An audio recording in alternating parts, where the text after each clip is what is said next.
Hello student, स्वागत है आप सभी का हमारे यूट्यूब चैनल की एक और नई वीडियो में। जैसे कि आप स्क्रीन पर देख रहे हैं, आज का हमारा टॉपिक कक्षा 10वीं का अध्याय 3 दो चर वाले रैखिक समीकरण युग्म के आईएमपी महत्वपूर्ण प्रश्नों को यहाँ पर हम देखेंगे और उसका सॉल्यूशन यहाँ देखने वाले हैं। वीडियो में आगे बढ़ने से पहले यदि आपने हमारा चैनल सब्सक्राइब नहीं किया है तो उसे सब्सक्राइब ज़रूर करें। इस अध्याय में अधिक क्वेश्चन होने के कारण इसे हम पार्ट में यहाँ प्रस्तुत करेंगे। चलिए, हम पूर्व वीडियोज़ में हमने दो पार्ट में बहुविकल्पी और कुछ विलोपन विधि, प्रतिस्थापन विधि के प्रश्नों को देखा था और उससे संबंधित कुछ इबारती प्रश्नों को हमने हल किया था। अब हम अगले प्रश्न पर चलते हैं। ये प्रश्न भी महत्वपूर्ण है। चलिए हम प्रश्न देखते हैं। प्रश्न क्रमांक 9, पी के किस मान के लिए निम्न समीकरण युग्म का एक अद्वितीय हल होगा। तो पहले हम सारे गुणांकों को देख लेते हैं। जैसे हमारे पास दो समीकरण हैं, 4x धन पी वाई धन 8 बराबर 0।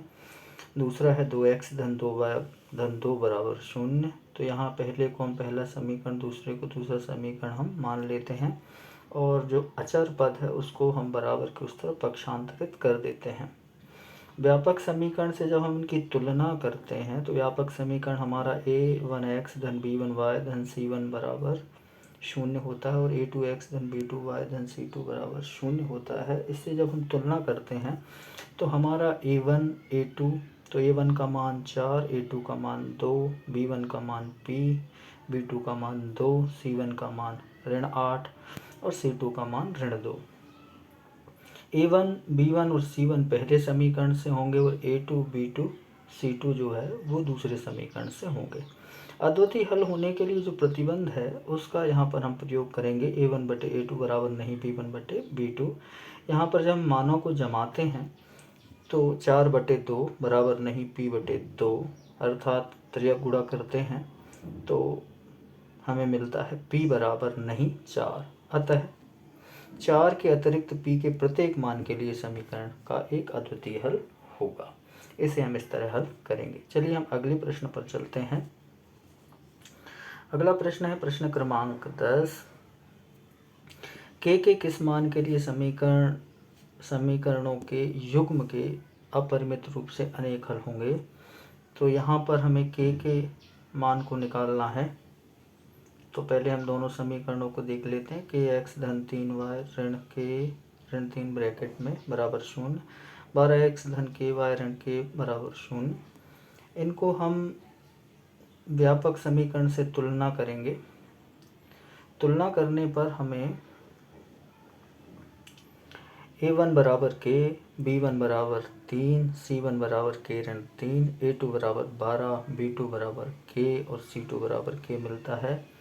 अपरिमित रूप से अनेक हल के लिए हम a1 बटे a2 बराबर b1 बटे b2 बराबर c1 बटे c2 का प्रतिबंध लगाते हैं और सारे गुणांकों को हम बराबर रखते हैं। तो k बटे 12 बराबर 3 बटे के बराबर के ऋण 3 बटे के। प्रथम दो पदों को हम ले लेते हैं तो हमें त्रियक गुणा करने पर मिलता है k का वर्ग बराबर 36। अतः k बराबर धन ऋण करने के अंदर 36, अतः k बराबर धन ऋण 6।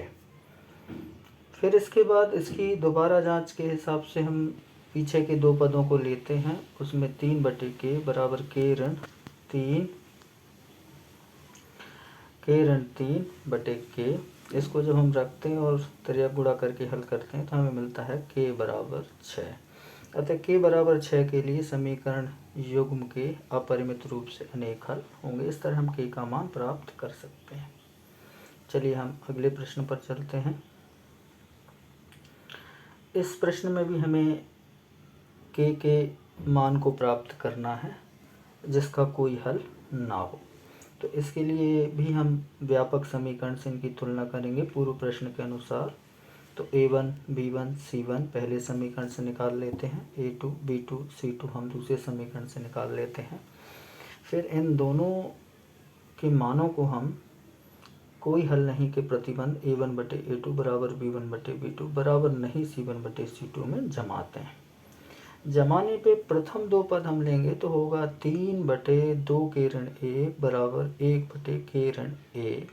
त्रिया गुणा करेंगे तो 3 ब्रैकेट में k ऋण 1 बराबर 1 ब्रैकेट में 2k ऋण 1। हल करेंगे तो हमें मिलेगा 3k ऋण 3 बराबर 2k ऋण 1। k को एक तरफ व्यवस्थित करेंगे तो k का मान हमें मिलेगा 2। इस तरह से हम हल कर सकते हैं। चलिए अगले प्रश्न पर चलते हैं।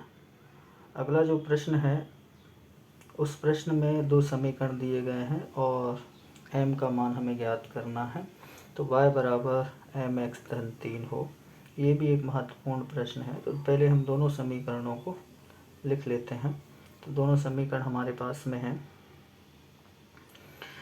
2x धन 3y बराबर 11 और दूसरा है 2x ऋण 4y बराबर ऋण 20। ये 2 समीकरण, इनको विलोपन विधि से हल करने के लिए हम पहले समीकरण से दूसरे समीकरण को घटाते हैं। तो 2x से 2x कैंसिल हो जाता है, चिन्ह बदलने पर ये हो जाता है 7y बराबर 35। पक्षांतर करते हैं तो y का मान हमें 5 यहाँ प्राप्त होता है।